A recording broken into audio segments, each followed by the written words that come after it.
Assalamualaikum warahmatullahi wabarakatuh. A'udzubillah, bismillah, alhamdulillah, assalatu wassalamu ala rasulillah wa ala alihi wa ashabihi wa mawalah. Asyhadu an la ilaha illallah wa asyhadu anna muhammadar rasulullah. Amma ba'du. Saudara-saudara yang dimuliakan oleh Allah Subhanahu wa Ta'ala dan semuanya yang saya hormati, alhamdulillah pada kesempatan ini kita bisa bertemu kembali. Semoga dengan melalui channel ini kita semua mendapat hidayah Allah Subhanahu wa Ta'ala yang menuntun kita di dalam perjalanan rahmatnya Allah Subhanahu wa Ta'ala, sehingga mudah-mudahan kita semua menjadi hamba-hamba Allah Subhanahu wa Ta'ala yang sukses, bahagia, sejahtera, selamat dunia dan akhiratnya. Amin ya rabbal alamin.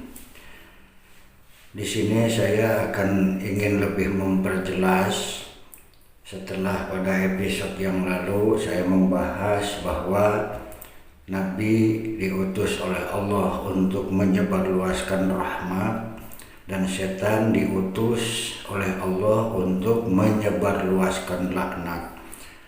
Nah, fasilitas yang diberikan oleh Allah Subhanahu wa Ta'ala kepada Nabi, yaitu Nabi menyebarluaskan rahmat, yang fakta dari rahmat itu sebagai fasilitas atau fakta rahmatnya Allah Subhanahu wa Ta'ala itu adalah yang pertama sidik, amanah, tabligh, fatonah.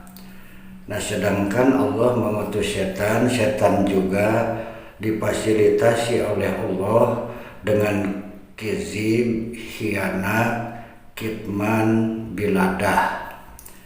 Nah, ini fasilitas yang dibawa oleh Nabi dan yang dibawa oleh setan. Maka sebagaimana dalam firman Allah Subhanahu wa Ta'ala, qad tabayyana rusdu minal ghayy, jadi sungguhnya telah jelas di antara mana yang baik dan mana yang buruk. Nah, kedua-duanya bagi Allah adalah hak. Jadi an-nabiyyu haqqun, asyaitonu haqqun, allazi ahsana kulla syai'in khalaqah. Jadi Allah memandang baik terhadap apa yang telah diciptakannya. Jadi seluruh yang diciptakan oleh Allah Subhanahu wa Ta'ala, bagi Allah tidak ada yang batil, semuanya baik menurut Allah Subhanahu wa Ta'ala. Nah, kebaikan Allah itu yang dibawa oleh Nabi namanya rahmat, yang dibawa oleh setan namanya laknat.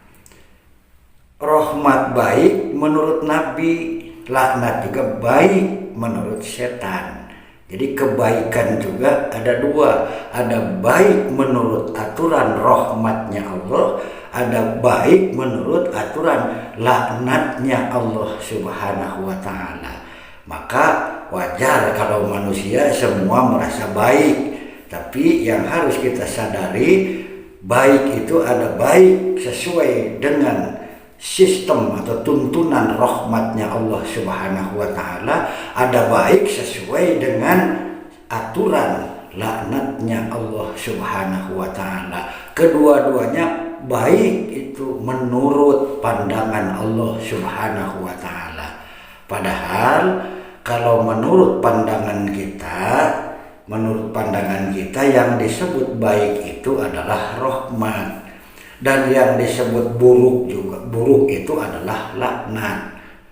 Rahmat itu kebaikan, laknat itu keburukan bagi kita agar mudah kita memilih supaya kita tidak mencampur adukan antara hak dan batil.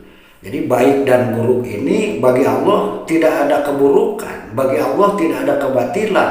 Al jannatu haqqun, an-naru haqqun, al mautu haqqun, al haya'u haqqun, an-nabiyyu haqqun, asyaitanu haqqun. Hak alladzi ahsana kulla syai'in khalaqa.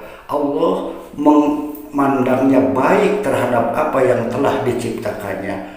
Jadi bagi Allah itu tidak ada kejelekan, dan berbuat apapun bagi Allah itu tidak ada kejelekan. Makanya dikatakan baik dari Allah, karena bagi Allah semuanya baik, tidak ada yang buruk. Nah, baik dan buruk setelah diperankannya oleh Allah antara nabi dan setan. Benarnya nabi, baiknya nabi, sidik, amanah, tabligh, fatona. Baiknya setan, kizib, hianat, kitman, biladah. Salah setan jika sidik. Nabi juga bisa dikatakan salah kalau kizib.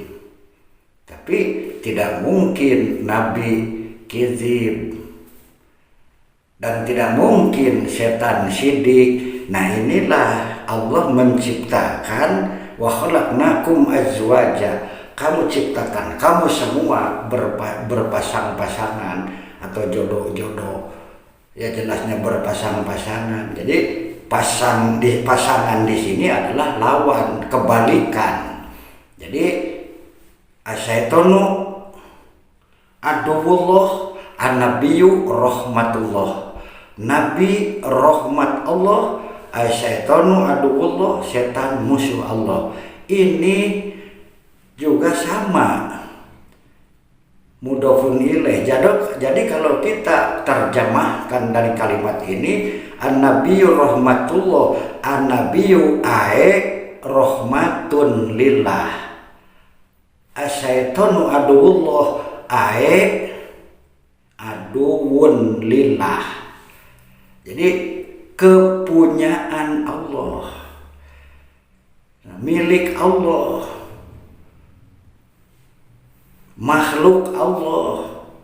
Nah, setelah jelas bahwa nabi dan setan ini sebagai petugas Allah untuk melaksanakan tugasnya masing-masing, kemudian kita sebagai manusia yang diseru oleh Nabi untuk menjalankan rahmatnya, sedangkan setan menyeru kita agar kita melakukan kebohongan, kejahatan, kizib, hianat, kitman, biladah. Nah, ini kan sifat-sifat Nabi dan sifat-sifat setan itu sudah jelas, bahkan sudah ada pada diri kita masing-masing. Nah, kita bisa kalau ada kemauan untuk belajar menjalankan sidik, kebenaran, amanah, kejujuran, tabligh, menjelaskan hukum-hukum, fatona, cerdas, bisa memilah dan memilih. Juga kita lebih bisa untuk kizib, untuk dusta. Nah, kenapa seruan itu seolah-olah menekan sebelah? Karena soal kizib, soal kebohongan tidak dididik pun sudah pada pandai. Tidak diseru pun untuk dusta, udah dusta duluan. Kizib, dusta, bohong. Sebelum ada yang mengajak kepada kita untuk berbuat bohong, malah kita sudah lebih duluan menjadi pembohong. Hianat, enggak ada yang nyuruh juga hianat hidup kadang-kadang. Bahkan sering berkhianat. Padahal tidak ada yang bisa dikhianati selain mengkhianati diri kita sendiri. Kizib, hianat, kitman, menyembunyikan hak.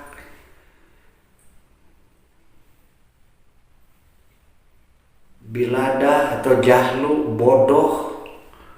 Jadi bergerak, berbuat, bertindak itu hanya dipenuhi dengan kebodohan. Bahkan tidak ada yang menyeru, tidak ada yang mendidik, tidak ada yang mengajak, sudah lebih berselera, diam, tinggal di dalam kebodohan.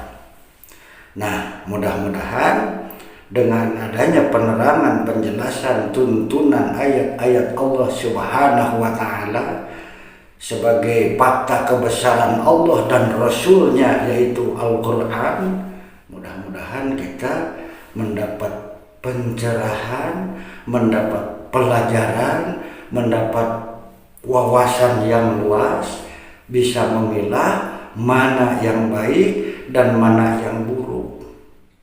Karena baik dan buruk itu telah jelas kedua-duanya. Tinggal kita sadar, tinggal kita mengetuk hati nurani yang paling dalam. Saya ini sebagai hamba yang penuh kekurangan, yang penuh kelemahan, yang penuh kesalahan, yang tidak lepas dari dosa dari hari ke hari, dari detik ke detik. Bahkan seandainya kita tidak berjuang, berusaha untuk memperbaiki diri kita sendiri, siapa yang akan menolong kita selain daripada perjuangan, kesadaran, ketauhidan diri kita sendiri. Maka di sini marilah kita berusaha belajar bersama-sama untuk memperbaiki diri kita masing-masing, belajar untuk menyelamatkan diri kita masing-masing, karena tidak ada seorang pun yang akan mampu menyelamatkan kita kalau bukan kita sendiri. Wala taziru waziratu wizra ukhra. Tidak ada seorang pun yang berat lantaran memikul dosa orang lain. Wala tuzzauna ila ma kuntum ta'malun. Tidak akan mendapat balasan apa-apa kecuali apa-apa yang telah engkau amalkan, yang telah engkau lakukan.